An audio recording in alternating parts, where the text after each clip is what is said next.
Yay, we're live and we have amazing people. Everyone thinks because you're a zombie, you don't know good coffee. Well, they're wrong. There's only one brew that gets my seal of approval. Deadly Grounds coffee is my guilty pleasure. The aroma is so intoxicating. It brings all of my neighbors out of the woodwork. Deadly Grounds coffee. Coffee to die for and zombie approved. It's good to get a little deadly. Use the front door! Oh, they're so disgusting.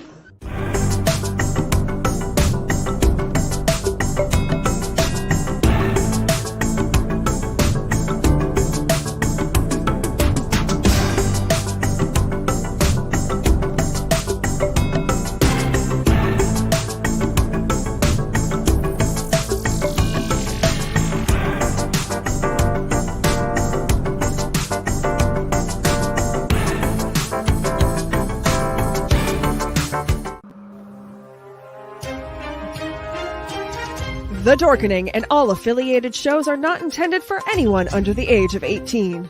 The following may contain discussions or scenes that have adult situations, graphic violence, nudity, strong sexual content, and graphic language. This show is intended for mature audiences only. Viewer discretion is advised.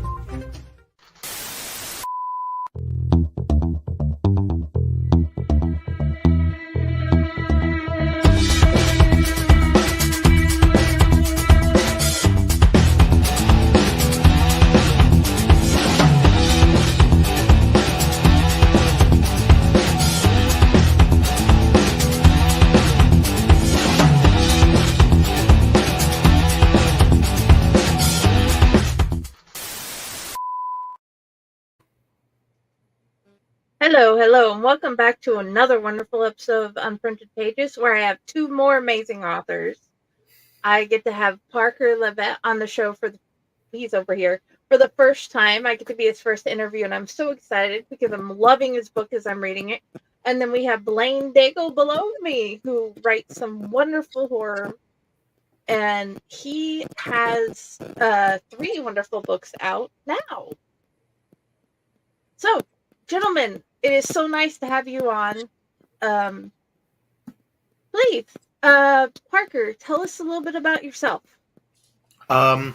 My name is Parker. I'm 30 years old. I'm from Ohio. Actually, most of the writing I do is actually travel, like content creation. So like I was always into writing, but it evolved into something totally different from the fiction I thought it was, going to be when I was a kid. But I've come full circle and I'm back. Hey, can you hear me? Yeah, I'm just waving at the people at the bottom. Oh, okay. Sorry, first time. Never done this before. Okay. Yeah, I say hi while you're talking, and because people are saying hi while we have come on. So yeah, awesome. Please continue. We want to know more. Okay, so yeah, like I was a creative writing kid. Like I was never like a whiz in like English class or anything. But I remember one day like my parents were like for like a fancy dinner, and like they sent myself and my sibling to bed, and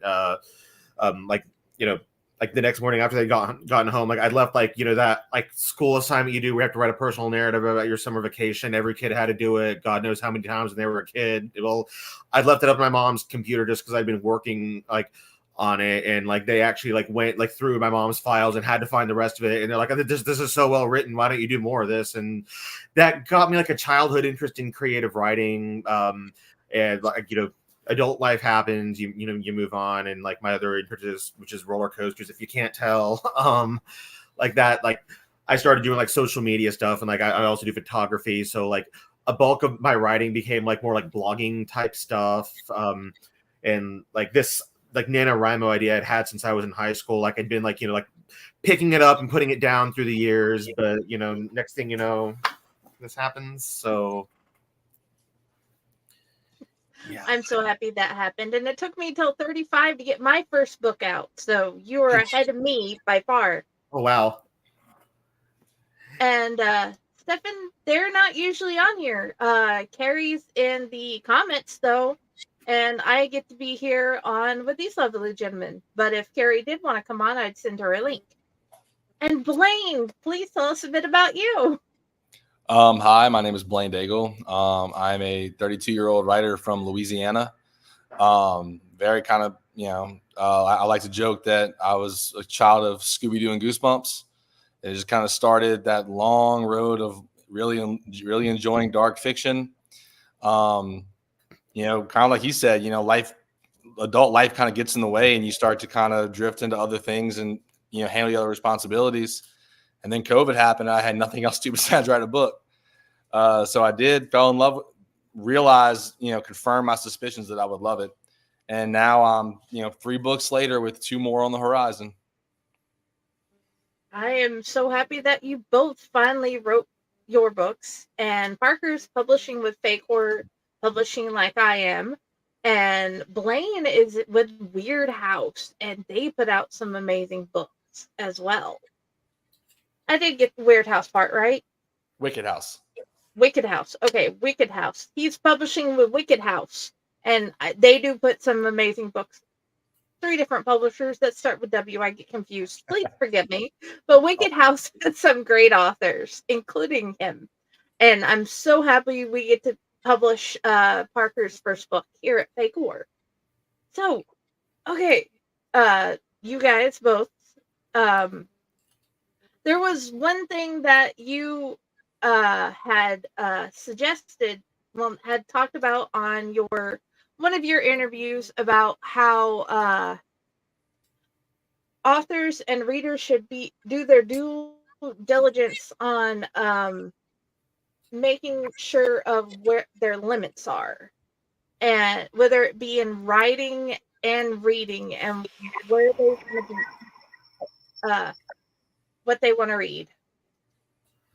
My question is, I love talking about this was Raz and Carrie and the other authors in our group.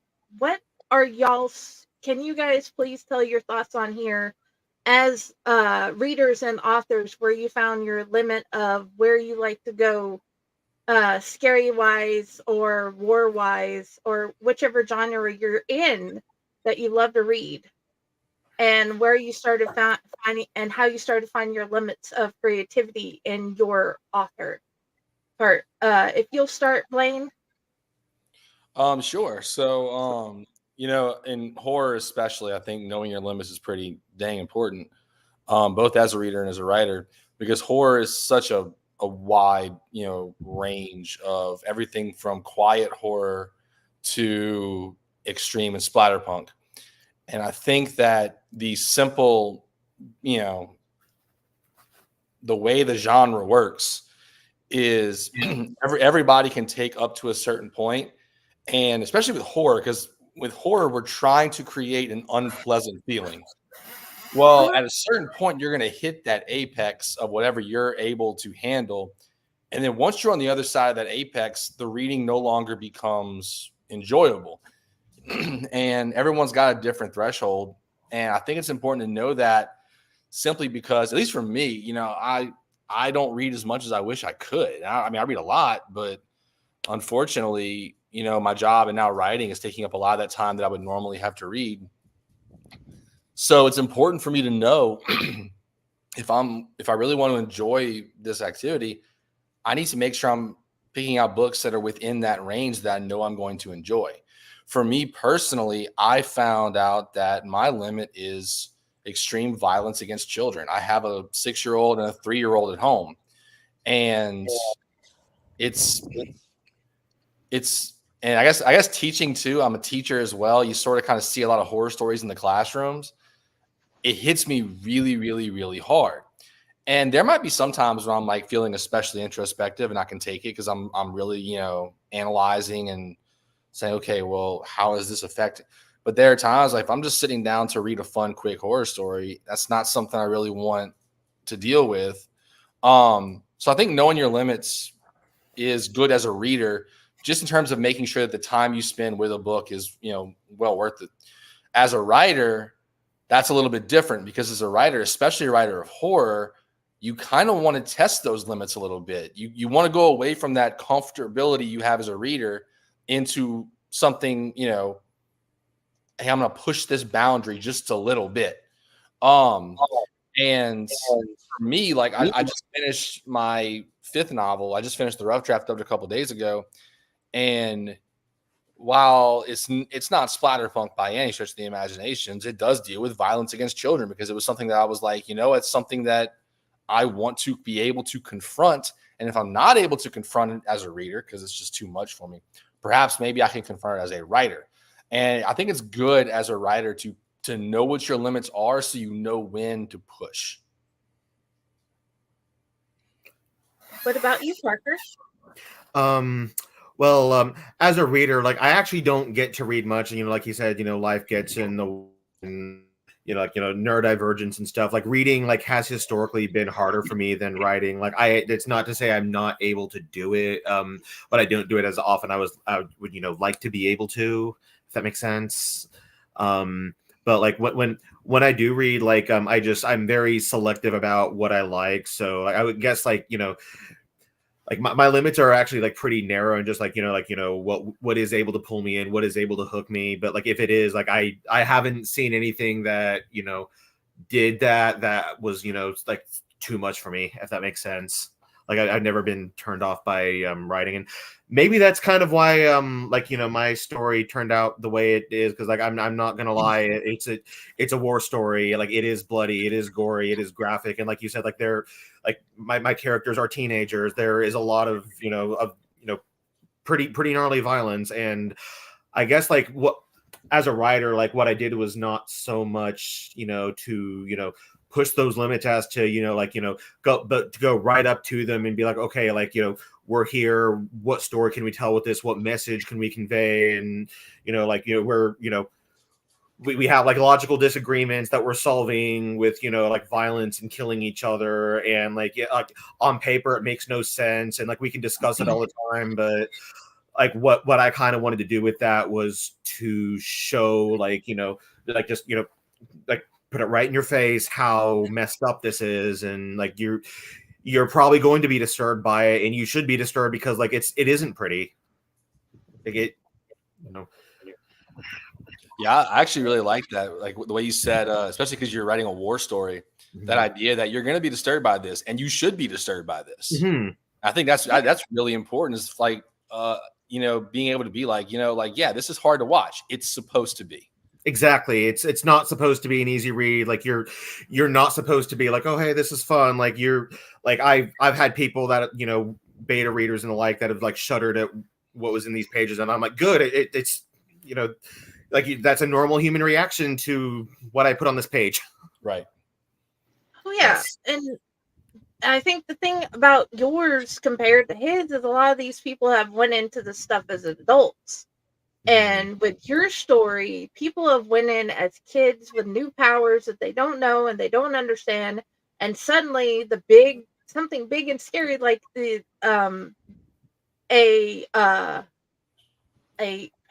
paranormal team. What was the name of the team? I'm tripping over my words. USPSF, United States Paranormal Combat Force. Yeah, the United States Paranormal Combat Force, part of the military, has come to say hi. That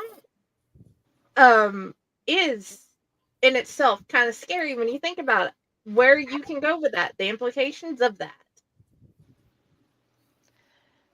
And you both give the two different perspectives of having at a certain age, you've been through some stuff, you should have knowledge of what to do.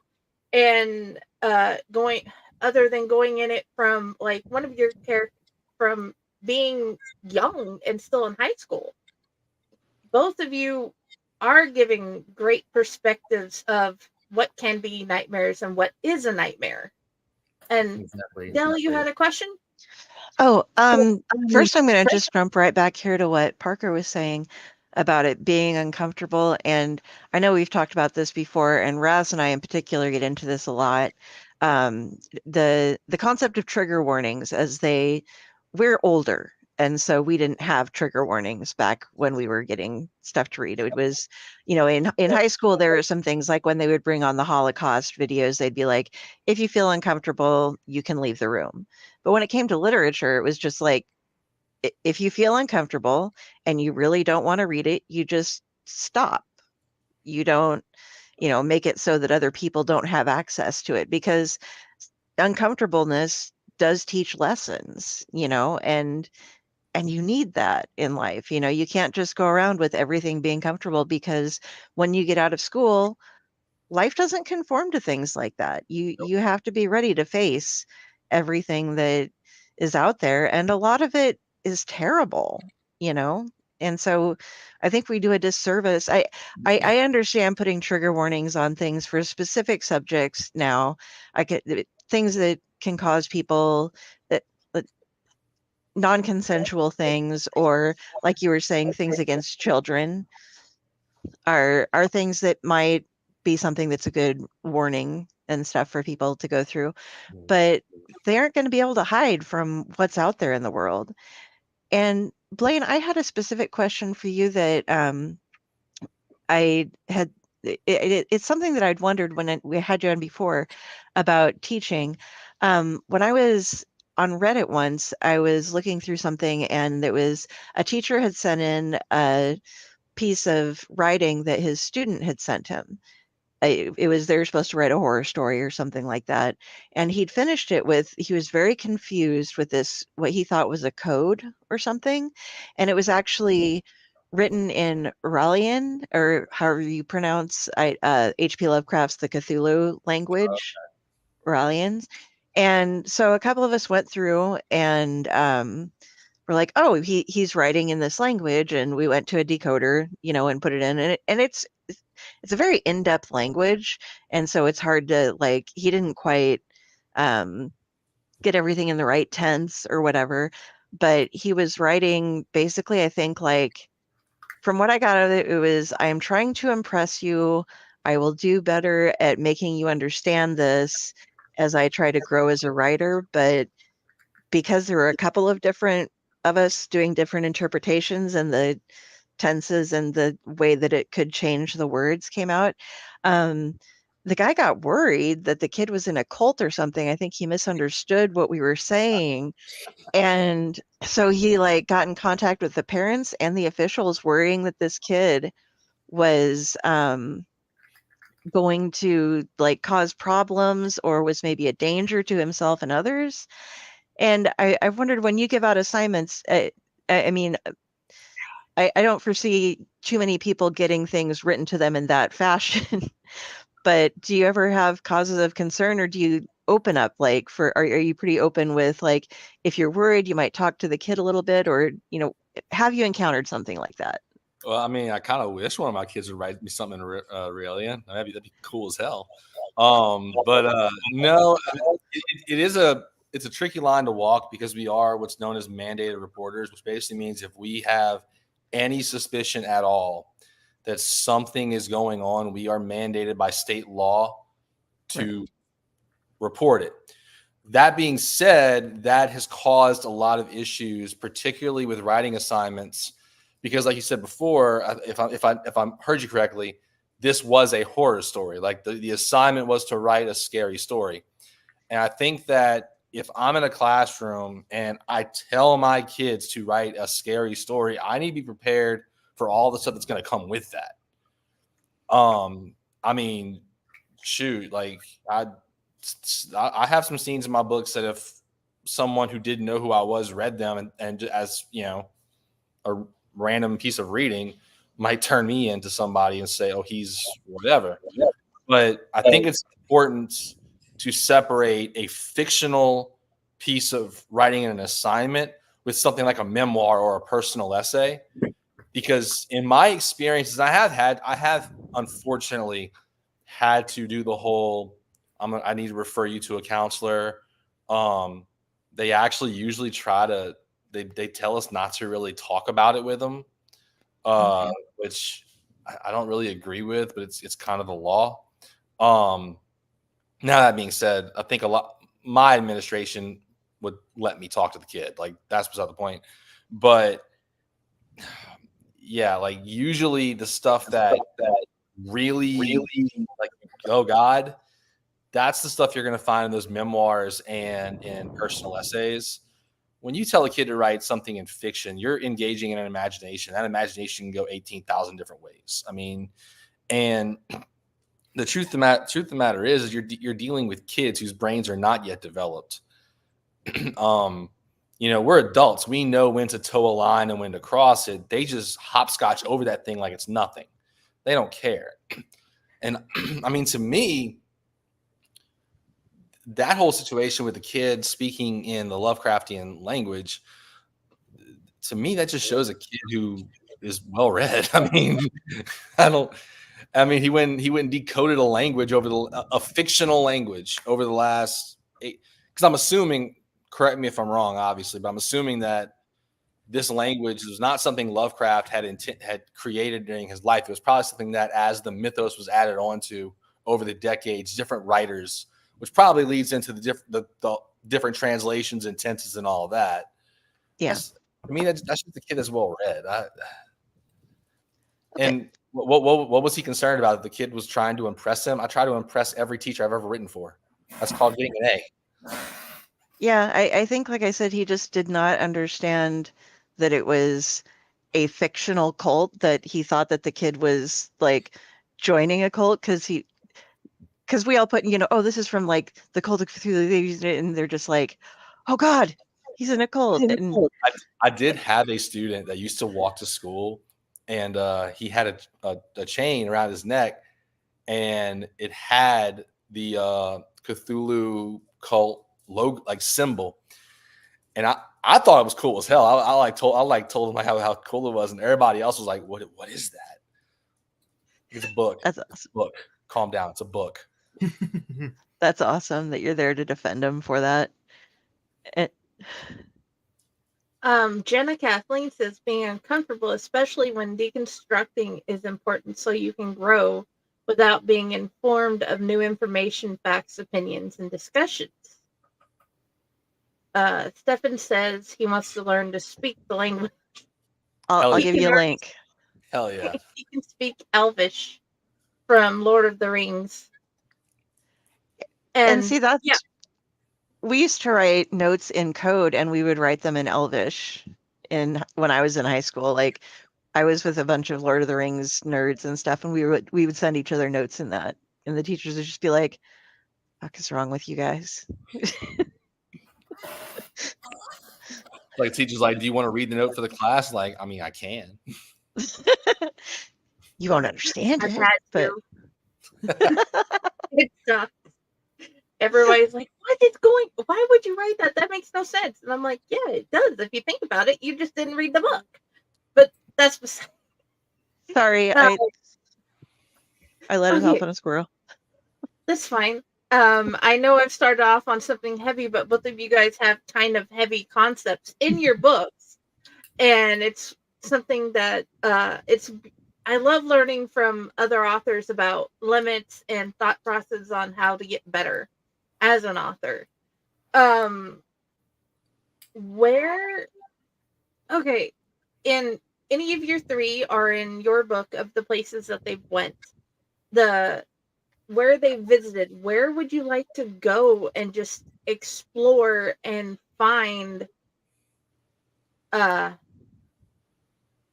sorry, my brain just and find what they'd found in the story in your book, what the characters were doing in that place. Because I know you guys wrote very interesting places in your books, and where you wrote helped develop the story. It's like being drugged on a ship helped develop the story. Being in the bayou helped develop the story. Being in the middle of the woods with a cult leader, that's just scary. But yeah, I'm trying not to go too far in either of them. So the question is basically which one of our settings we'd most like to go into and find what was in the books. Yeah, explore with the character and see what they saw.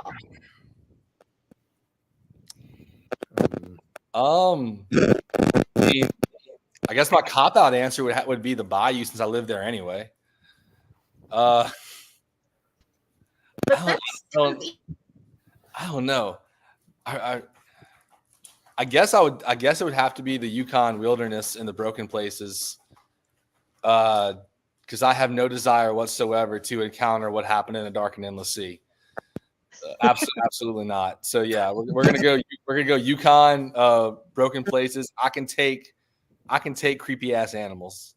I can deal with it. I finished that, by the way, and oh my God. Thank you. Oh. Thank you. What about you, Parker? What about me? Well, kind of similar to his answer, like, like basically every like area I had to, create in this book, served as like it set the stage for, a battle, and, people died, there was fire everywhere, stuff blowing up. So like, just like for my own safety, I'm going to stay here in my apartment. Like if that's an option. However, like I think the first Masonic temple, like after that, like fight happened, like I feel like if this were a real religion, like it would, like they were Masons, they probably built, cool architecture that. So like it'd be cool to not only, like just, see this and like learn about the, religion as horrible and culty as it is, but also like go snooping through their stuff and find what they don't want you to see. Dude, how did you decide the Masonic temple to be to start with?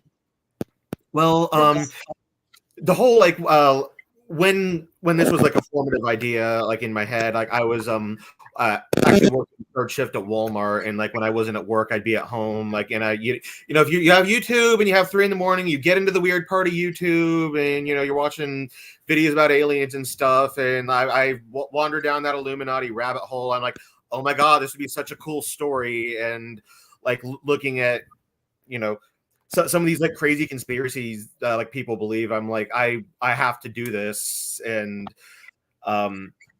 you probably figured out, like, and especially like we had that comment about deconstructing, like a large like theme is like understanding, like there are limits with religion as well, and like when you take it past a certain point, it becomes a security threat. And so this is kind of supposed to be like that kind of phenomenon, but done like with a, like belief system that people are genuinely afraid of in real life, real or fictional as it may be. Oh, wow. Okay. I can definitely understand that rabbit hole. I've been down a similar rabbit hole with aliens. That's why aliens are cool. Ancient aliens. You learn so much history. Blaine, one of the things that I had been wondering is you love to take away independence somehow of your characters, and I had wondered why that had become such a big idea throughout your writing. Why that scares you so much, because I know it scared me on any book I've read when all the options are taken away and I don't have a choice, or I can't walk. Yeah, it terrifies me. When I first started, with the clear idea of like, okay, I'm going to write this book, I'm going to do all this, I'm going to have a backlist and all that. I took a notebook and I wrote down like, these are the things that scare me most. And I just jotted stuff down. And one of the things that truly popped up over and over and over again was loss of control. When I no longer feel like I'm in control of a situation. I wouldn't say I'm a control freak or anything like that, but it's like whenever I feel as though control has been wrestled away from me, and not so much that it's just out of my hands, but that it's in somebody or something else's hands, it makes me really uncomfortable and really nervous. I'm one of those people that's like, if I'm going to do something, I'm going to do it myself.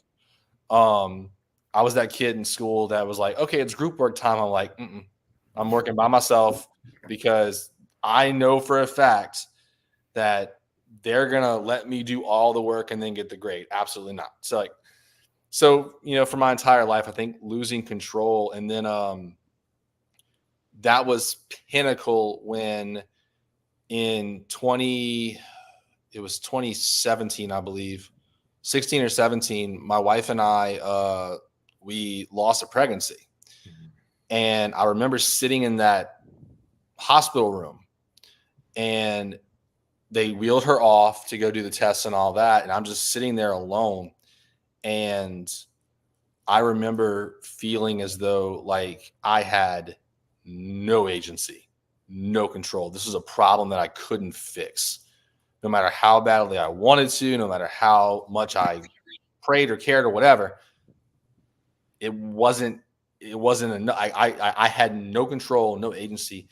And I realized that at that moment, I was both sadder and more afraid than I've ever been in my entire life. So then when my son was born, the entire 9 months pregnancy, I realized like I was a nervous freaking wreck that entire 9 months. And then when my second child was born, was the exact same way. And it was because I can only do so much. You know, I'm not in charge of the chemistry within my wife's body that keeps a fetus alive. I'm not in control of that. So in a way, I think that's leaked into my writing quite a bit, because it truly does scare me, like being like losing that control, losing that agency, being reliant on somebody else or something else that you can't trust. And yeah, I think it absolutely is a through line through all my books. Oh yeah. I know the feeling, but that was with like Dante. I had lost all control of the situation whenever it came to at the point of giving him birth to him, and I didn't have a choice anymore on how it was going to happen. And I get that feeling very well. Okay. First, let's start with Stefan says there's some fucked up stuff that happens in Louisiana by you. Murder, voodoo, and all the good stuff. Yeah, Oh, yeah. That's why you should get Blaine's book and find out what he put in there. Yeah, he does it very well and sticks to real Louisiana voodoo, which is different than Haitian voodoo. Yes. And Oh, yeah. you do really it's got some similarities, but it's its own beast. yes. Oh yeah. Parker, you have added multiple different forms of kinesis in your book. Yeah, psychokinesis, correct. Can you tell us a little bit about the different kinesises you use and how you decided to have those be the powers? Well, like anything in this book, like this has gone through so many iterations. Like creating a magic system is never easy, especially one this complicated. That like, you know, like there are so many things you can do, and again, like, you know, going down the rabbit hole, like this is somewhat based in lore, like these like are believed to be like real psychic powers to some, and I was thinking, you know, how can I, you know, tie this together in a way that makes sense? Like, do I do it like, you know, through like, you know, like magic or elements? Like how do I mix this up? And my training is actually as an engineering technologist. I work as a machinist, and as much as I hated sitting through, you know, classes pertaining to like, you know, thermodynamics and, you know, like heat transfer, like this is boring, but like I figured, you know, like there hasn't been an energy based magic system before. And I found a way to sort of take like the like parallel like astral planes that like flow into the like material plane in my universe, and kind of give these people the ability to interact with that, you know, like almost like magical energy to bring it into the material realm, and they can, you know, like combine it to, you know, create, you know, terrestrial energy in the form of, you know, heat, light, motion, or also in some cases decompose it, you know, like, you know, removing heat energy, you know, that's cryokinesis. It freezes something, or and like there a lot of them like are similar to something you might have seen like in, you know, other media. Some of them like are a bit more unique.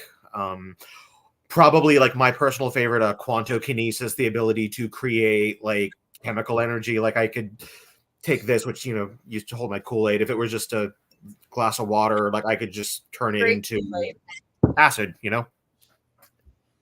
Nice. Does that make sense? I really like that you did the Great Kool-Aid thing, considering. Yes. Navorade. Oh So, yeah. Both of you have your own versions of things, and I loved in Blaine his idea of taking the mermaids and taking them and adding his own spin on that. What other parts of your worlds in any of your books did you add your own spin on that differs from the mainstream knowledge that you want to like highlight most, Blaine? I mean, in a Dark Rue, there's a little bit of a spin on the Rougarou, which is the the Louisiana werewolf that we have down here. And look, it has like 15 different variations of it depending on where in Louisiana you are, because there's there's so many different sects of the state that all kind of look at it their own different way. But what I really wanted to do was I wanted to take it and I wanted to kind of merge it with this idea of like the swamp witch and the haunted house, which is what a Dark Rue essentially kind of boils itself around. And then in the Broken Places, I know because of the antlers, a lot of people immediately assume it's a Wendigo. It's really not. And Wendigos actually wasn't one of the pieces of folklore that I used. It's a little bit of a combination of the Weshuge, of the Leshy, of Slavic folklore. Kind of what I like to do is if I find something that I can combine with other myths and other legends and kind of mold them into my own unique thing, that's what I want to do, as opposed to just saying, oh, here's a Rougarou story. So that's where that comes from. And with the sirens in Endless Sea, a big part of that actually was, first off, what I learned in my research was very disheartening, because apparently, like, sirens, really, the mermaid thing is, I think, if I'm remembering right, like in the actual tales of sirens, they were like winged animals or winged creatures. So I was like, well, I really want to do mermaids. So I just kind of like took that and was like, you know what, screw it. I'm just going to pretend like I never read that piece of information. And I'm going to go on pretending that I just knew about mermaids.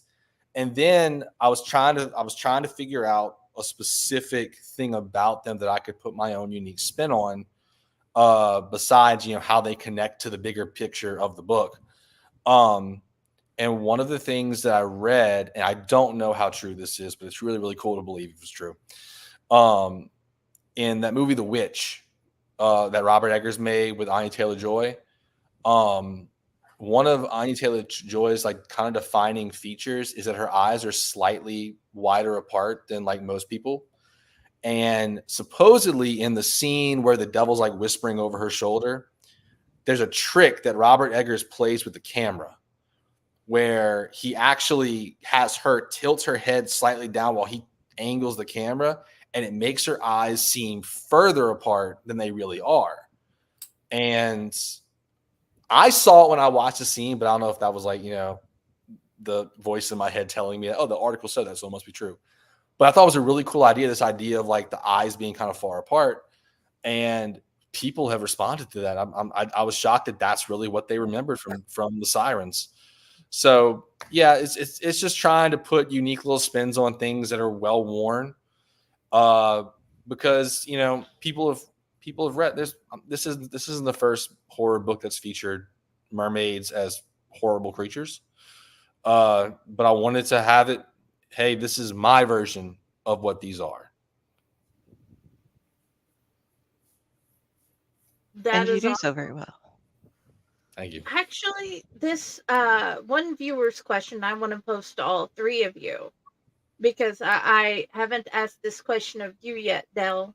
Have you guys had a moment where you thought you had an original idea, but it turns out something similar existed elsewhere? And how did you deal with that? They say they've been struggling with that themselves. And Jenna, we are all authors, all four of us. So I guess I'll start. The first time it ever happened to me, I was in college, and it was 2010, or like in that realm. And I at that point I wasn't writing horror. I was like a post-apocalyptic kick for some reason. I don't know. I think I just played Fallout or something like that. And I came up with this idea of in like this post-apocalyptic America. There's a virus has ran through it, and there's this one little kid that's immune, and they have to take her across the country. And then like a year later, I played The Last of Us, and I was like, "You gotta be shitting me! Like, what? This is the exact same thing." And then it did happen where I was in my newest book that I've written right now. I stopped and started it over and over and over again because I was convinced it wasn't original. And then I came up with an idea that I thought was original, only to when I sat down and looked at it, I'm like, it's Silent Hill 2. I'm just retelling Silent Hill 2. And in terms of how I handled it, a lot of it was me just deciding, okay, well, what is it that I really like? Obviously, if I went this way, there was something about that story that I really latched onto. So instead of taking the entire story, focus on that one thing that you really latch onto. For me with Silent Hill 2, it was the breaking of the psyche, like that whole idea of someone's psyche falling apart as they ventured further and further down a rabbit hole. That's not something unique to that game. That's something that has been a part of horror literature and psychological thriller literature forever.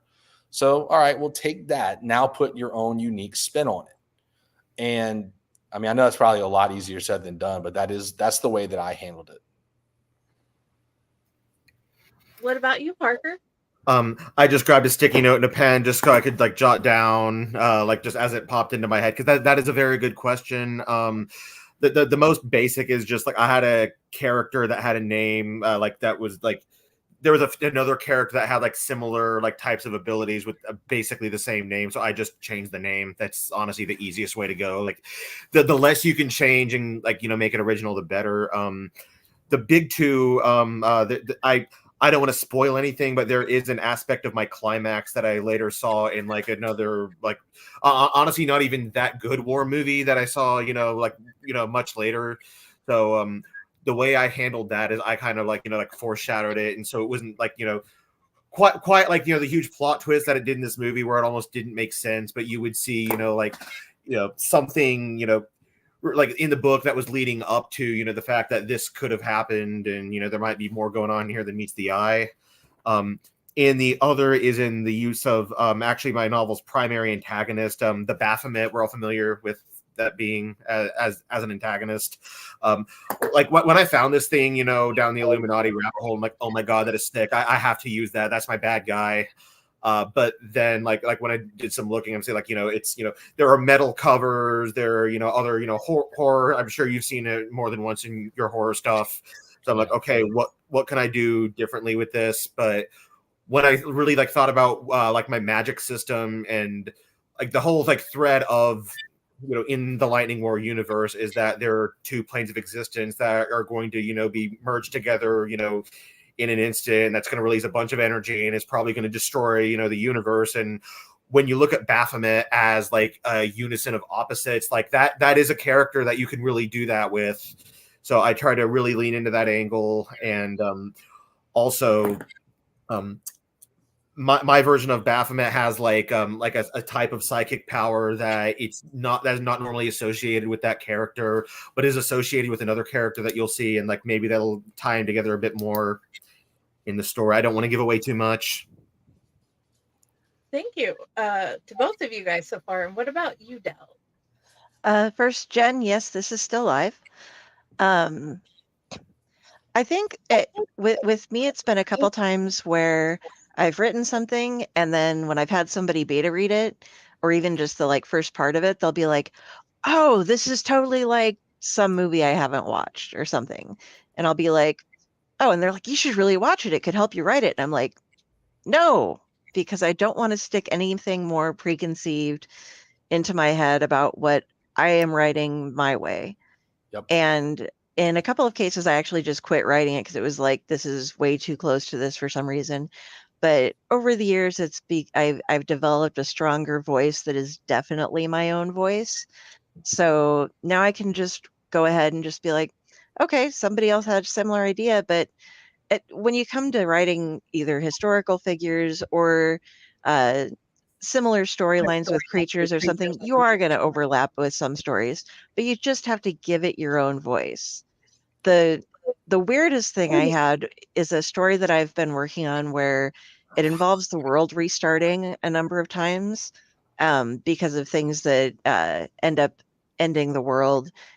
And a bunch of the things that I started writing about and like my potential ends of the world started happening in the real world, or at least like the beginnings of how they would. And so I started I'm like, I'm not going to write this because I'm going to bring the end of the world around if I keep coming up with stuff. So, yeah, I'll just stop now. I'll work on this later after I'm pretty sure that it's not going to happen. Yeah. So she made a really good point right there.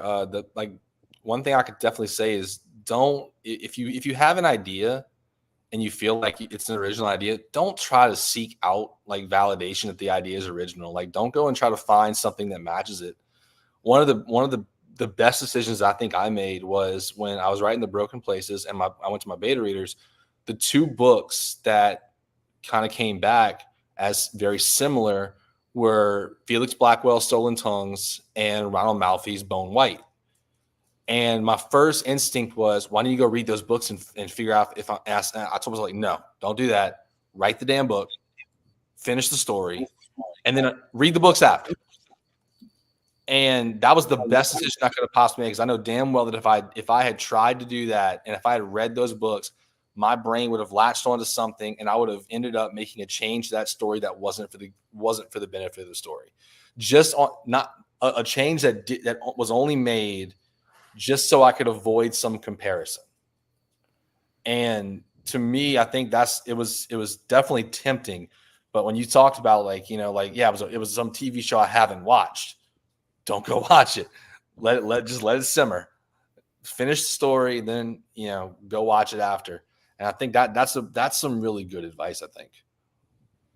I agree with that, because most every concept in some way or another has been written before, because we're how many years into being humans? Thousands of years. And I know there are billions of other haunted house stories like I've written, but nobody has fully written the exact way I've written it.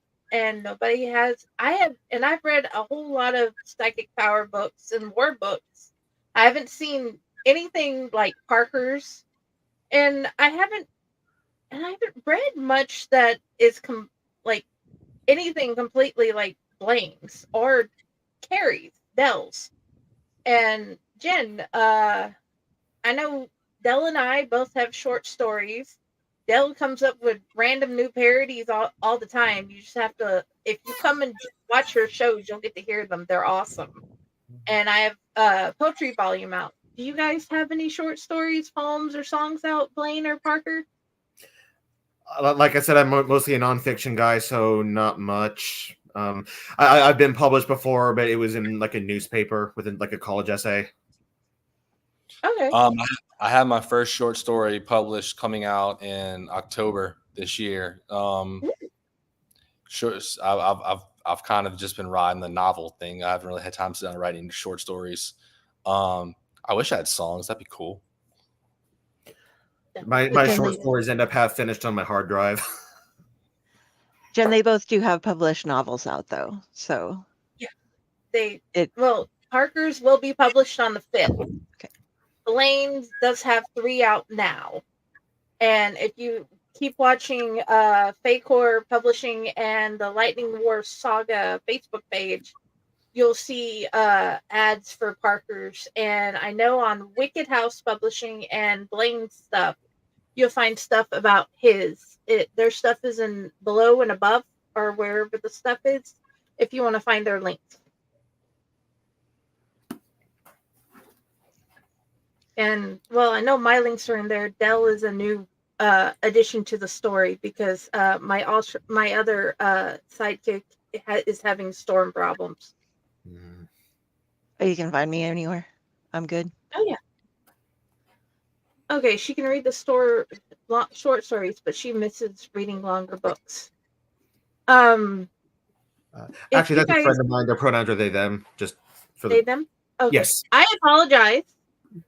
They forgive me. I'm well, it's been beat in my head forever. I'm still trying to learn the new way of doing it properly. So no insult not needed, but no insult intended. That is the proper word.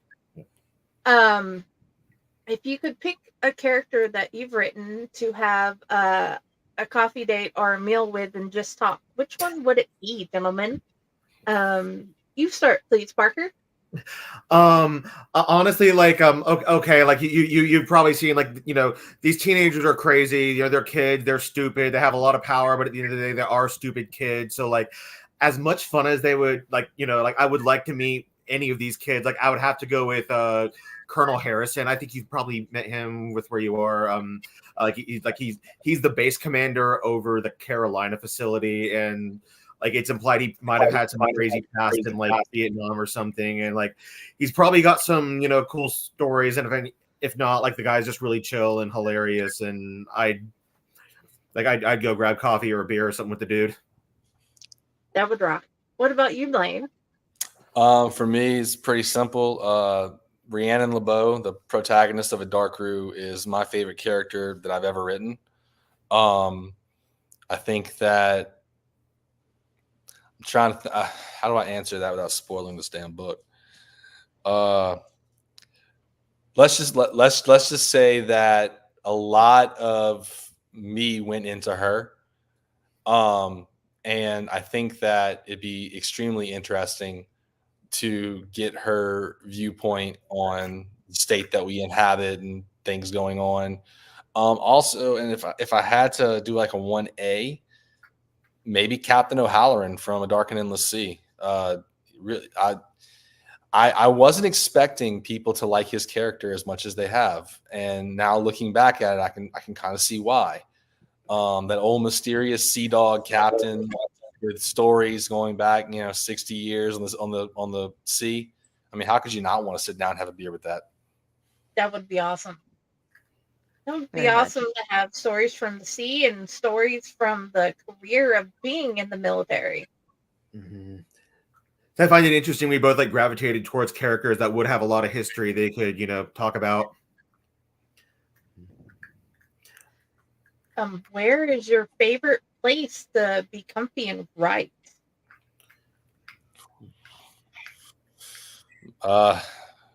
Honestly, my sofa. I have like a little writing setup in like a little home office area, and I always end up just gravitating toward the surf. If I'm on my sofa at 10 o'clock at night, the kids are in bed, my wife is in the bedroom watching a TV show, and I can put headphones on and just have some ambiance playing while I write, that's my happy spot. I want to say a week and a half ago, I put down like I had my biggest productive sit down ever. I think I wrote down like 6,300 words. It was. And it was just on that couch, just lost in my own world, lost in my own thoughts, and just rolling through it. So yeah, definitely that couch from the hours of 10 p.m. to 2 a.m. Bonus point. What about you, Parker? Honestly, like wherever creativity strikes, like I don't always get to choose, where the ideas, or the words, want to flow. They just, it happens when it happens. Sometimes I'm sitting here at my computer, like sometimes I'm, like at my parents' place, in their guest room at 3 a.m, and I pull up my laptop. Sometimes I'm, on my lunch break at work. It's honestly wherever, my mind wants to do the thing. However, like just kind of like on a tangent, I am going to Scandinavia here next month, and I'm fully planning on bringing my laptop and writing some of the sequel to the first Lightning War book at a coffee cafe in Denmark. Be sure to get pictures. Absolutely. That'll be amazing. Yeah. Um, Just to say the book was written in Denmark partially. that, you know, that's always fun to be able to get to go to the place where you based a book on, even if you haven't been there yet. It's not even in Denmark. It's just, I think it'd be cool. Oh yeah. And most of Volume 2 is going to be set on the Carolina base. Just spoiler alert. Hey, I'm looking forward to it. I'm looking forward to be able to have time to finish the book this week because stuff will calm down. But my next question is, if you could pick the one place to visit to get the most inspiration towards any story you're planning to write or you are writing that you want to base a story in, where would you go take a tour of? May I answer? Yes, please. I would. I actually have two answers to this. First, I would like to see the Vatican secret archives. I want to see what they're hiding down there, and similar situation with religious organization that is hiding stuff from the public, and also because this is a location later on in the franchise, and also I think it'd be wicked cool to see Bohemian Grove out in California. I most specifically during their encampment or whatever. I want to just sit by and observe. That would rock. Yes, see the limits of what people will do because they believe something. That is cool. Yes. What about you, Blaine? It might very well depend on the book that I'm writing. The one that I just finished, I would have loved to have been able to go to an abandoned orphanage. I feel like that would have really helped. But I know that I have one that I have not written. I have not written yet. It's probably either the next one or the one after that that's going to be put into action. There's a show on, I think it was back when I don't know if Vice still has a TV channel, but it was called Abandoned. And it was this guy who was a professional skateboarder, and he would go around these different abandoned places across the country. And he went to one. He actually one in New Orleans was really, really cool about the old Six Flags park. But he did one in Newfoundland on the fishing villages that line the edge of Newfoundland. And he talked about how they're essentially ghost towns now because those waters were so overfished that they essentially killed their entire economy. But what's left is all of these buildings of this little seaside town, and it's just with a few, and there's a few people still living there, just holding on to what used to be. And I feel I'm dude, that's right up my alley. I could not do that. So I would love to visit one of those areas just to sit in the solitude and all of that and be surrounded by that kind of atmosphere. That is so cool. They ask, is there a place that you've written that brings the most inspiration where you feel like you can write the most? Yeah, actually. So when my sister got married, my brother-in-law wanted his little bachelor trip. We're in Louisiana, so just bear with me here. We wanted to go down to the marshlands, which if you don't know anything about Louisiana, we don't really have a coast like you would think. We don't have beaches or anything like that. We have marshlands where the brackish waters phase into the salt water of the Gulf of Mexico. And he took us all the guys who were in the wedding, and we went on a houseboat and we went kayak fishing 15 miles out into the Gulf. No, not into the Gulf, into the marshlands where there's nobody around. And there is just, and of course, my sister gets married in December. So we're going when the first cold snap hits. So we're out there 7 o'clock in the morning. It is 35 degrees. And that wind is just sweeping off the Gulf of Mexico onto us. And it's just so damn cold. But I got to tell you, when I was out there, my thoughts were flowing. I don't know what it was. It was just I think for me, solitude and silence is very, very big. I get overwhelmed if I got too much noise around me. So anytime that I can go out into even something like the bayou down here or off into the marshlands and just be with myself for a sustained amount of time. We were out there for like 8 hours. I didn't catch a single fish. I didn't really care. But just being able to do that, I think was huge. It's huge for my imagination and for my creativity. That is awesome. What about you, Parker? Unfortunately, I seem to get the most inspiration and feel like I can write the most when I don't have access to my computer to actually write it down. Unfortunately, like I write better like late at night. I don't know what it is about that, but for whatever reason, like I'm one of those people, like I put pen to paper and like my brain just freezes up, but then like I out doing something else, and I'm like, oh, I could do this, or I could word this way. Have you guys ever written any of your book on your phone? Yes, actually, a lot of what you read was written. I'd be on my lunch break at work, and I just pull out my phone and scribble something down, or 3 a.m, I just roll over, pull my phone out, and start typing. Not on the phone. When I was in college, I took a creative writing class, and the professor told us to always keep like a little composition notebook, like a little pocket-sized one with us, just in case. And I was like, I'm not going to do that. This no.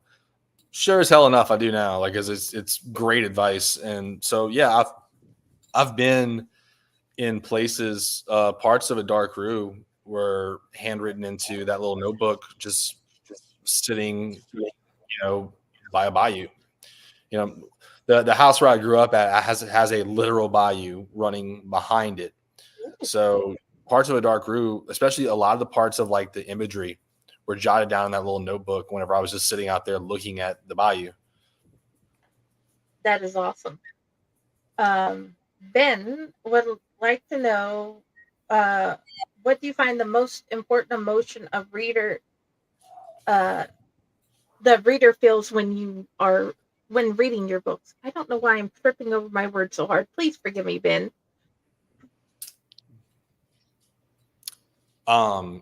Is yes an answer I can use? Like, I just want you So to feel all the emotions. all of them. Yeah. Sadness. I mean, my books they get a little dark and heavy. I do feel though that I do aim for this sense of fulfillment at the end of my stories. I want there to be some sort of sense that what they just read mattered.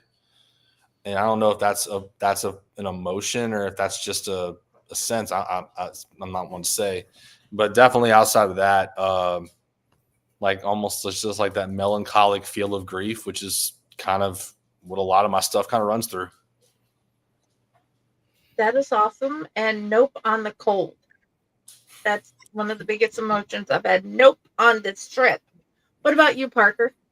Well, I would ideally, like, I'd be, good at conveying every emotion. Some I do better than others. I want you to be, feeling whatever I want you to feel in that moment. And as Blaine said, like, no story is going to be just, one single emotion tied to it. You're going to be feeling a mix of things, as, the plot rises and falls.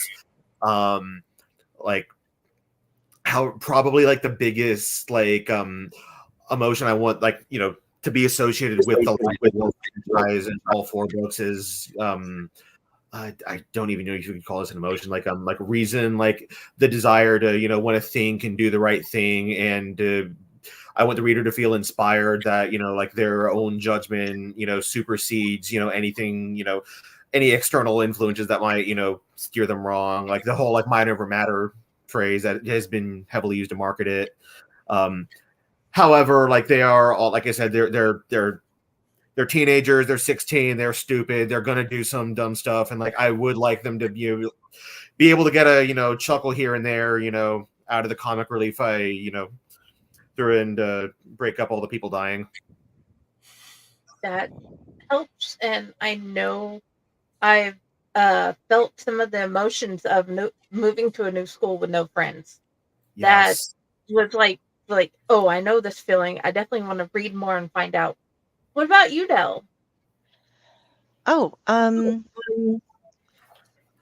would go with some of what Blaine said with making sure that it matters. That's actually when I got my first story published, I ended up rewriting it. My grandfather passed away while I was in the middle of writing it and then resubmitting it because I decided I was his caregiver for 10 years. Him and grandma passed earlier, and I was there when it happened and I was holding his hands, and Papa passing just destroyed me. But it was very important that I was there because it made it matter more, I think, in my head. And so that was changed in my it changed the way my story ended because it was like, why did I bother to write this down? It was written it's a discovered old scroll case that had been hidden with these stories written in it, like off in a niche in some rocks somewhere. And the person who's writing ends up with, I know now why we had to go there, why this wasn't taken care of by the gods on their own. It's because somebody had to be there to witness it so that it mattered. We had to lose somebody along the way because that made it actually matter, you know? And so that's something I like. I like people to feel kind of dread or worry as they're going through my stories is kind of what I build up on. And then, yeah, at the end, it's like, but you were a witness, so this made it important. If it could have happened at any time, but if there wasn't a witness for it to have happened, then it wouldn't have mattered. Tree fall in the forest kind of thing. So It was very well said. thank you. And it did feel like it mattered because she found the writings in both stories, and somebody else could be a witness. It's like any journal anybody finds, they're going to find it and they're going to be like, oh my gosh, there's so much I can learn from this. But also, there's different things to learn from fiction stories as well that I hope people get. What is the one thing you'd like to tell younger readers about writing as they start? Let's start with you, Blaine, and I'll do the circle again. Be authentic.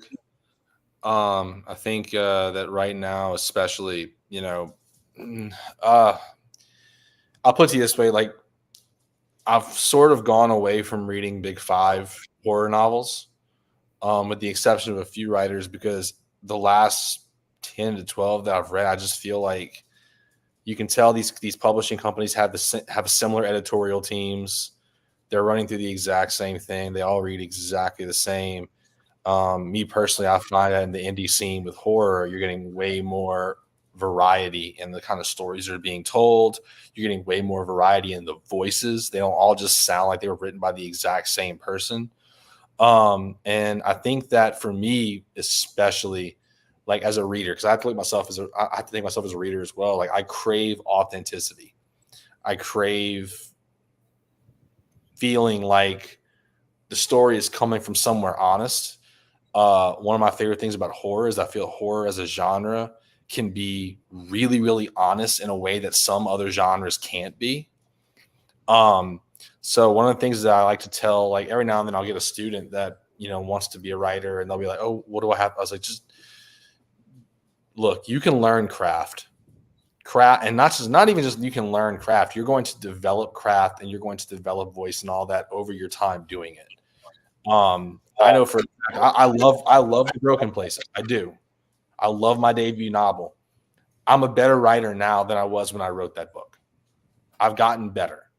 But you really want to make sure you have that authentic voice, because I think, and from a business perspective as well, I like to think of like music, and I like to think of like, all right, so you had like your 80s hair metal, for instance, your, Bon Jovi's and Poisons, which got killed when you got the grunge movement with Nirvana and Pearl Jam and all that. Well, if you ask people, well, What was it about those bands that steered you away from these big bombastic 80s acts? And their answers are always, it felt more real. It felt like these were people really talking about their issues, their problems, and things that I could relate to. And now you've got, I mean, shoot, Pearl Jam's what now? 30 years old? And they're still selling out arenas. I mean, those people, like their fans latch onto that because it feels important.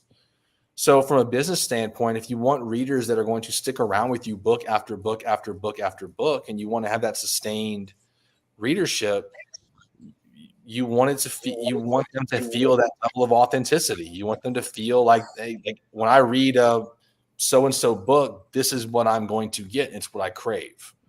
So that's just how I view it.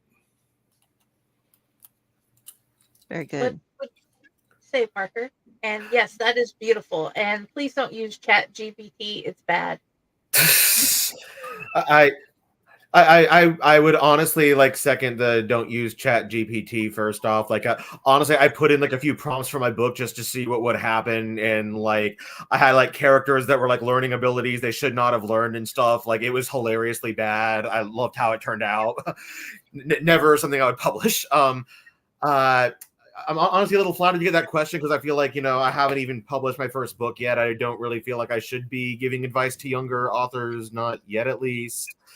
No, you should, because you've gotten to the point where you're publishing a book. Even though I'm like, yay, it's with my publishing company. Everybody's probably figured that out because I've been like, squeeze, Wicked Publishing has so many amazing authors like Blaine, and the Chat GPT thing did come from him previously. It's because the whole Myriad thing. Yes, please go back and watch all the Blaine interviews before, because you'll learn things. I learned things.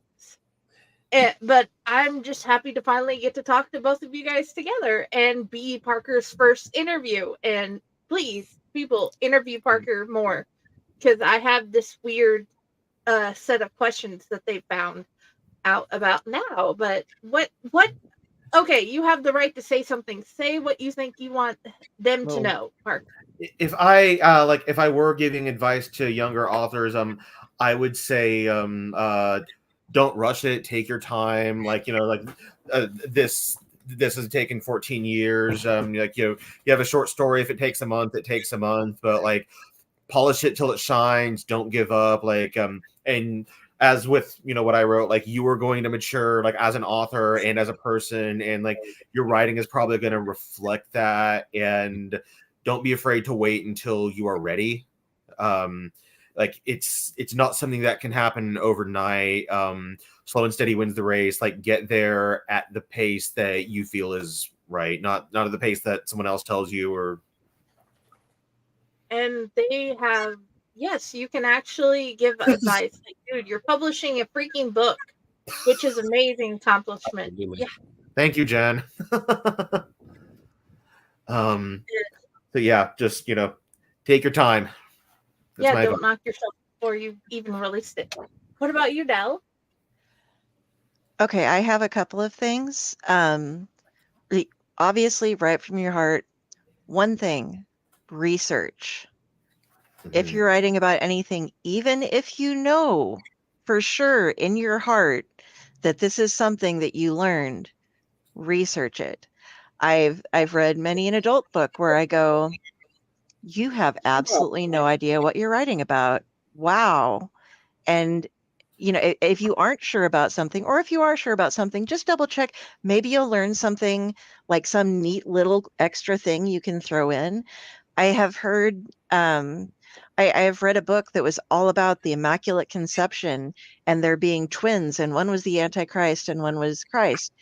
The Immaculate Conception was actually the conception of Mary by her mother, through her mother, Saint Anne, not the birth, or not the impregnation of Mary by the angels. So it's when the entire book is written on a premise of something that is wrong and is said in the real world, you have to say, sorry, everything you wrote was wrong.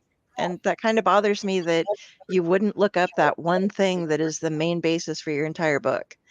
I am strange enough that I have things like it's not called wood.com, but I basically have like wood.com on my bookmark list because I'm writing a story that involves carpentry at one point, and there's going to be like a paragraph or a page or something that involves carpentry, but I know that there's a chance that a carpenter will read my book, and if I didn't look it up and say exactly how I was, if I'm going to include something, I'm going to make sure that everything I write about it is correct, because otherwise they're just going to have this disbelief in me, you know.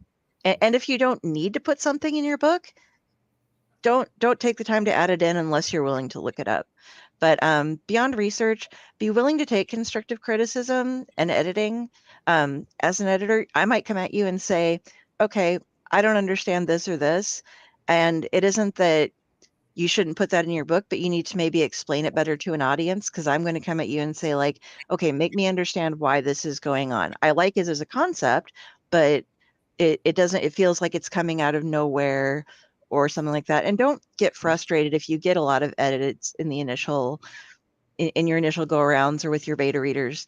They want you to succeed. They aren't trying to like say, oh, this is terrible, you made all these mistakes. It's like, no, I believe in you. I want you to write more. I want you to explain it to me how it works. And it might end up changing your style a little bit. But, you know, while you're young, you're still looking for your voice, and find that through all of the help that you can get.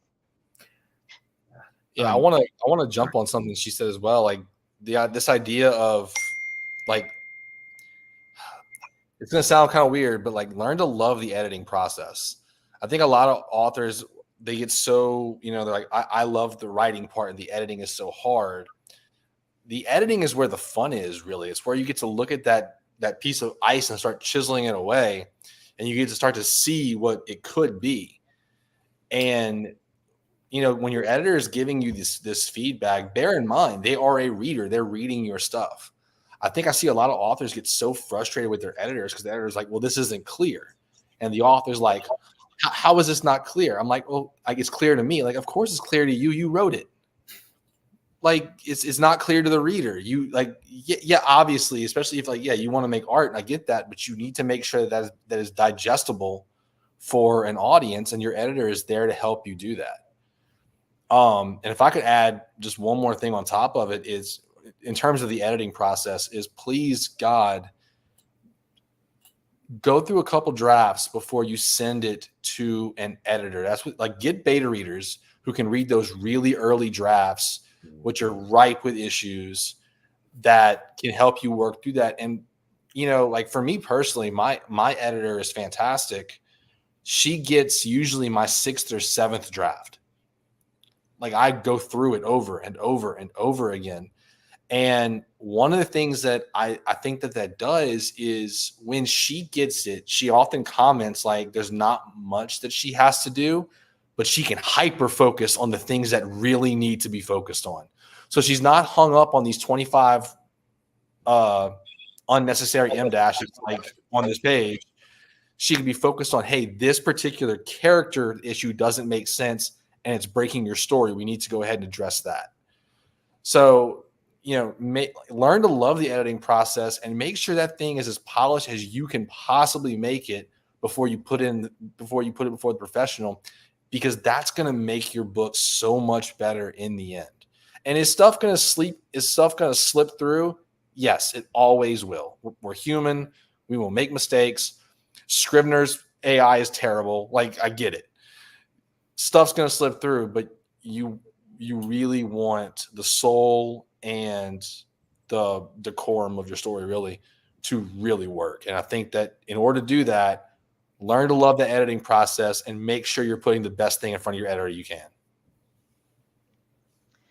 And if you're going to use a specific style of voice that is not grammatically correct, but it is the voice that you're choosing to tell the story in, let your editor know that is an intentional thing, because otherwise they're going to be going through and changing making so many suggestions and it's going to drive you nuts. But if you say, I'm using this passive voice or something, or I'm trying to have this person speak like that, because there's a difference in like, if I'm reading, I do editing too. So if I'm editing somebody's work, you don't edit what the characters say as much because they each have their own voices too. So if they speak poor grammar, then they speak poor grammar. If you notice it and it doesn't seem quite right for the character, you set a little note off to the side, like, did they say this because it's them or what? But if you're choosing a voice to direct to your readers as the narrative, make sure they know, because that can be very confusing. And if you let them know why too, that helps a little bit with getting through and maybe making the adjustments where I know you're writing it like this, but this little part right here could use a little tweak maybe to stick in character. So. And before I move back to Stevens, be proud of yourselves, Jen says. And what were you going to say, Parker? Nothing much. I just had like what we were talking about, the whole research thing. I just had the kind of a funny admission. Add it anyway.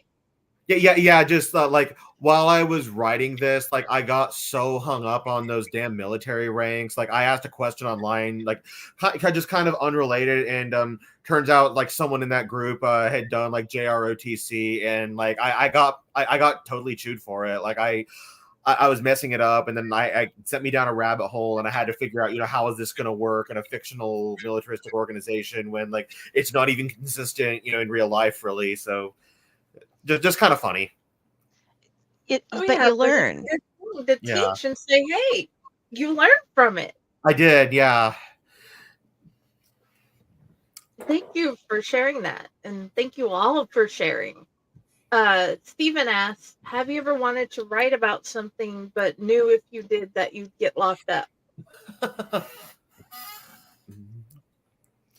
Well, I'll be honest, like, sorry. Are you good? Not my answer's simple, not yet. Say yeah, I'll pretty much not yet. I definitely, I've had to tone down, just to, make genre and make sure it still fit, for a new adult audience without being, so out there, nobody was going to pick it up. But I've never been afraid I would get locked up. However, one of the goals on that author bingo card that I have of things I want to get accomplished, as I do this is, I would like for some of my writing to be banned in a public school district. Like if my writing is getting banned, I did something right. Did you have anything to add, Blaine? I was laughing at the ban comment. I remember somebody had posted something to an author and was like, I bought your book. I had a picture of their books. Like, I bought your book just so I could burn it. And the author was like buy 10 of them. That'll really show me. What about you, Del? Oh, I actually have had first off on Reddit, there was somebody who in one of the things was going on they were a funeral home director. Or no, not a funeral home, they were a mortician. And I'd sent them a question. I was like, hey, I'm writing this story. It involves a lot of dead bodies, and it's like people making art out of dead bodies under they're kidnapped and forced to do it and stuff. And so I was wondering if I could ask you some questions for this horror novel that I'm writing. And they're like, sure, go ahead. And so I send them these questions, and the reply I get back is, I'm kind of scared of you. I think you might actually be asking these questions to do something disturbing on the dark web, so I'm not going to send you answers. If you do not write me back, I will not report you to anyone, but please do not write back to me again.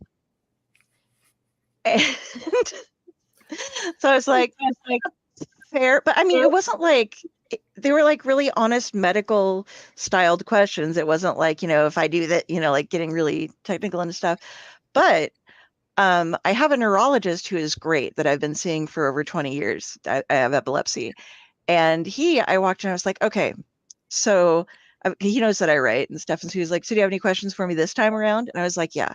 Okay, what happens if you take a brain and you spiral cut it with a potato cutter, and like I kind of want to do the, like put these things up because I wanted to have somebody with their head, the brain pan cut off, that they're holding like a beggar's bowl, and then have butterflies of the brain coming up on like epoxy swirls with thoughts painted on them as they come out. And he's like, let me go get props. And so he goes off and like, he goes off and grabs like this brand. He's like, okay, this is how they fit together, and this is how I take apart. So if you're going to start spiral cutting, you're going to want to do it from this angle in this part. And you'll cut it this way, and it'll end up with, they'll start falling apart here because the lobes aren't actually totally connected. But if you're going to do the butterfly thing, then you could put them on the epoxy, and this is all the epoxy you would need. You could do it with this thin of thing, and it will absolutely preserve it. And so he like just explained exactly what I needed to know. And so I was like, thank you, Dr. Andrews. You've been a real big help. So if I get that thing written, it's going to be like, he's going to be in my credits is for like, thank you for telling me how to spiral cut a brain, properly. And the one thing with Chat GPT that you guys are saying, crinkle fries. I have used it for research, but I know that it can give you the wrong answers, but it gives you, the way that it answers questions can give you the idea of how to how to ask the right questions. Because like another book I'm working on involves a book with pages made from human flesh. And I was like, I don't really want to kill the people. I know a lot of times they would use prisoners who were hung and stuff back in the day. So I was like, okay, so I would try to find it on Google, and it's like, no. So I go to the Chat GPT or whatever it is, and I was just like, how much skin can you remove from the back of a human being before they die? Or while they stay alive? And said, oh, you get about this much off of them, and it would take only like 3 weeks really to recover, because the skin grows back pretty fast. So if you I'm like, okay, and if you wanted the skin to be clear, if you keep them in the dark, will they get pale fast enough, or how do you control the pigmentation? And it was just whipping out answers for me. So then I had all these answers to the questions, and I would ask like, how would you, because it could come up with some ideas for me. And so then I had all the questions to go through and double check, is this information that it gave me correct? And actually, yes, it was. It in that case, it turned out to be fine. But it did give me some other ideas to think to look for. So that, like I said, you can use it as a resource, but don't trust it. Let it lead you to find where to ask the right questions and stuff. Because usually it'll say like, according to a study from this, then go look at that study. Right. So yeah. So yeah, I've had things that I haven't been scared to write them, but I have had people who prematurely blocked me and or banned me from talking to them because I have disturbed them that much. Okay, since we are reaching an hour and a half, I'm gonna ask my last 2 questions and then ask you where to find you. Coffee or tea or neither? I'm from Louisiana. So you go ahead, Parker. Oh no, you're good. I was gonna say I'm from Louisiana. That's a simple answer. Sweet tea all the way. I'm like just getting into coffee. There's a few different factors, but like you can blame my job, someone really awesome in my life, and the entire nation of Sweden for getting me hooked on coffee. Can zombies climb? I mean, alligators can climb. I can't see why zombies couldn't. Yeah. I mean, depends on like what kind of zombie. Like if it's like a viral zombie, then like definitely like they're like everything is intact. If it's like an undead zombie, like it's like half decomposed, I feel like they just like start climbing and then just like the torso would just flop off. Yeah, we talking 28 days later or like Night of the Living Dead? I think that makes a difference. Yeah, definitely. I keep asking this because sometimes I have gotten authors who have written their own form of zombies in their own world. And that's we actually had that in an earlier draft of 2. Sorry, didn't mean to interrupt. Oh, you're gonna have I wonder if they're gonna stay. I can't wait to find that out. They're not. I changed it, but we did have a version of zombie combat in an earlier genre. Well, earlier draft of this. Okay, we're adding a new question. Jen would like to know, do you have a favorite food to snack on while you're eating or editing? Well, writing or editing. Peanuts. What about you, Diet Mountain Parker? Dew. Mountain Dew? Diet Mountain Dew. Diet Mountain Dew is always... Okay, Steven, well, okay, I know what to get you. You're going to have to come on at some point, Steven. Like, everything. Except that one thing I have noticed is I'm not a big coffee guy. I haven't quite gotten used to like the bitterness of it yet. I can handle it more now. But we have all those like nutrition shops like around here that like the Herbalife stuff. They have like the loaded teas. And the first time I drank one, I was like, this is disgusting. And now it's like it's like coffee. I need it in the morning to do anything. And my writing is better when I have one. I don't know if it's the caffeine or what the deal is, but black pearl, grape, pomegranate, loaded teas. That is awesome. Okay, Parker, where would you like people to find you? The best place to find me is personally, I'm running the Lightning War Saga Facebook page. It's going to be like the official page for all 4 books. Yes, there's going to be 4.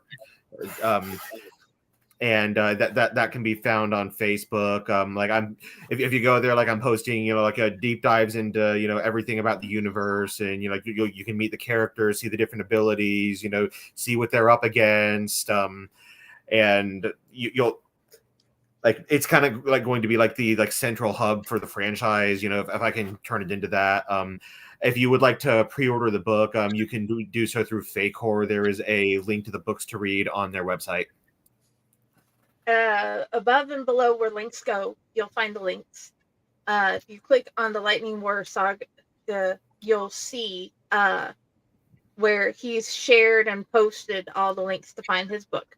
What about you, Blaine? Where would you like people to come find you? The best place to find me is on my author Facebook page. I also have an Instagram as well that I'm fairly active on. I have a Twitter, but I don't use it very much. It's pretty dead. And then I have my website, blainedaigle.com, where you can contact me. But Facebook, by far, on that author page is the best way to reach me. And then if you want to sign up for my newsletter, it's on my website as well. I usually send those. I don't really have like a set schedule when I send those out. It's usually whenever I have like big announcements to cover. So I promise I'm not going to flood your inbox with spam. But yeah, and Facebook is the best way, the absolute best way. Okay, Del, where would you like people to come find you? You can look up Carrie Sanders. Carrie Lee Sanders will get you to my Facebook author page, but just Carrie Sanders is my regular Facebook page, and all of my links are there. They link me to my Amazon page, to the LaVite Network. I'm also on a podcast called Splash Pages on the Darkening every Tuesday. And yeah, you can pretty much find me anywhere. I'm coming out with, I'll be in the LaVite Menagerie that we are releasing here, or well, we have released. Do we have, let me grab the picture for that real quick. Yeah, I was trying to find it. Okay. Yeah, LaVite Menagerie has just been released. I am in that. Then all of the profits for the first year of that are going to go for Pro Literacy, an adult literacy program that charity that does great work with helping adults, because every adult has the right to literacy.